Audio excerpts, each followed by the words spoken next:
Do you think that your beloved anti-hero movie would just want to end and leave you fuming without clear-cut direction? And would a comeback fix the miscommunication they sold to you? The ending from Dexter that aired in 2013 is perhaps one of the most contentious finales for television. Over 8 seasons and 96 episodes, viewers watched Michael C. Hall as Dexter Morgan, leading the life of a blood spatter analyst and a vigilante in Miami, Florida. His daytime profession was as a highly efficient blood spatter analyst for the Miami Metro Police Department, helping solve horrific crimes in a calculated manner. At night, he is a hooded, masked murderer who punishes people who have not been punished by the law. What set Dexter apart was his strict observance of the code, which was imparted to him by his stepfather, Harry Morgan. And it was a code that meant Dexter only killed those who are deserving of it. Thus, this dynamic approach to the matters of morality and justice kept viewers interested during the whole series, while the very final invested many viewers both negatively and positively. Whether or not Dexter will ever push through with another season, its so-called final season may still re-emerge into the hearts of fans, or at the very least regain some semblance of redemption. It is the season that has the most to gain retroactively from continuing the series, and its legacy won't be fully defined until Dexter finally gets a proper conclusion series. As to how successful it is at redemption, I think it all comes down to how interested the writers are in confronting the classic works, rather than steering clear of them. As far as TV series endings go, it ranks right at the top alongside Game of Thrones and How I Met Your Mother, in that it is one of the worst. Dexter's final series let down critics and fans due to forced, more horrible, sloppy rush, not sufficient to progressive acclaimed series end. Whenever the end credits came on after that dubious scene of a lumberjack, and a series failed disastrously at the very end, expecting that ending all over again is one of the hardest truths of rewatching Dexter. Deborah deserved a much better ending than the one she received, and Oliver Saxon, though intense, was an abstract villain to end the series with.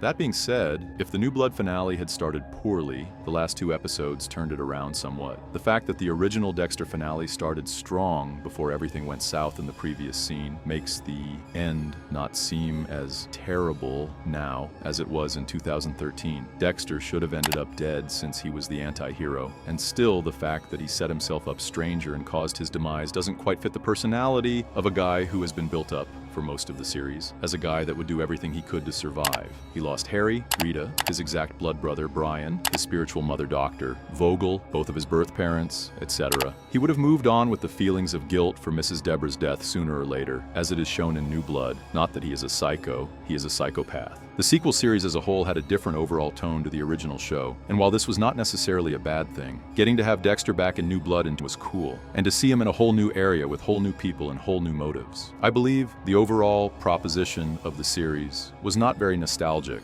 in many regards, but it gave a new twist and brought the series to a completely different level, while keeping much of the primary facets of Dexter's personality intact. But then, the ending of New Blood is somehow even less satisfying than the Season 8 ending, Dexter. New Blood has several open plot lines that are never resolved, and also entirely fails to bring back one of the better latter series characters in the form of Hannah McKay. Instead, the New Blood creatives just wrote her off, saying she died of cancer, when it would have added a whole new layer of tension to the series, to have Hannah in it, and might have offered her retribution, or clarity. Even with all the novelty and progression New Blood brought to the table, there was something about the series that felt somewhat off and unrecognizable, despite their warm and friendly approach. As Dexter is killed by Harrison, the end is rather unrealistic, and has no strong feel of conclusion, leaving behind Dexter as a counterview character. Try to think how the scene with the lumberjack was not a part of the finale of Dexter's show. It would have been a kind of poetic justice, that Dexter died on Slice of Lifeboat, and his body floated down into the bottom of the bay, Miami, off where he dumped most of his victims, including Deb. Now it is quite evident that the Dexter creative team decided to cook up the lumberjack epilogue in anticipation of a sequel series, but all things considered, Dexter's death is not half bad.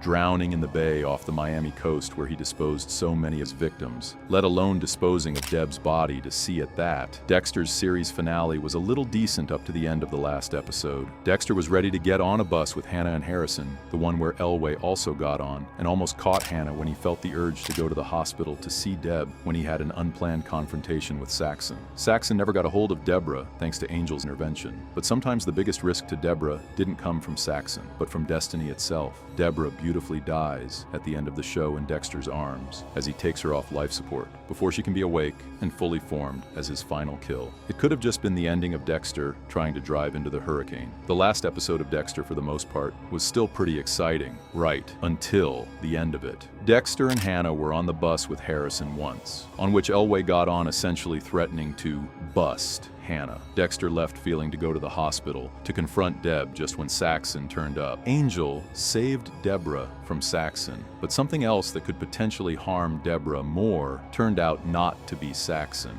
Fate. Deborah can be considered Dexter's last victim in the series since Dexter detaches her from the incubator and stops her life support against this woman's will out of mercy. It could have ended the series just with Dexter driving into the hurricane. A lot of the attention on the original finale was directed at Dexter, but other characters could deserve better finales as well, most of all series characters like Quinn, Angel, and Vince. It would have also been good to have given Dexter a shot at redemption instead of turning him into this figment of a martyr. It may have been more realistic to have a more personal confrontation between Deborah and Dexter, and perhaps this would have helped Deborah find redemption at Miami Metro after killing Lagerta. It might have also made for a stronger Dexter finale if less attention was paid to cultivating new characters like Zach Hamilton or Masuka having a random daughter. What was this all for? What was the purpose of this return series? It served as a means to expunge the memories of the show's prior ending, which course it did, although it was clearly much more than that. Dexter came out during the peak of the anti-hero movement on television, with shows like The Sopranos, Breaking Bad, and Mad Men all led by irredeemable male leads. Those shows, while debatable to an extent, all ended with some kind of statement about their main characters. Dexter went out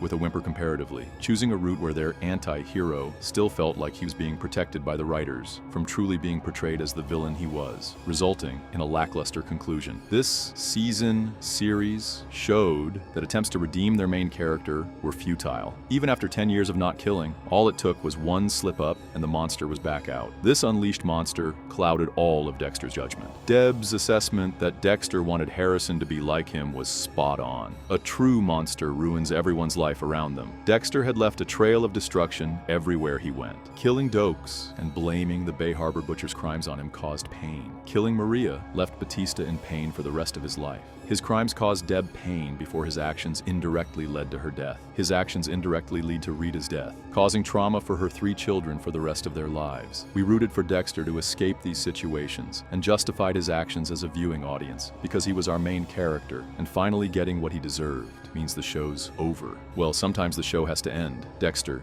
New Blood. More so, the Dexter New Blood finale was for the condemnation of Harry and the Code, someone's reflection on being a parent and how simple it is to screw up our kid's existence. Could Harry have made things different? Are monsters born or created? We can debate that forever. What can be said without question is that the cycle of trauma, as witnessed up until this point, is faltering. Harrison is going to have a great deal to process and address during his lifetime, but he is not going to be like his father, and he is not going to allow the next generation to go through what he has gone through. While this finale will inevitably be controversial for many, it is more and more as time passes a series that craved closure and redemption, and the Dexter New Blood finale gave us both.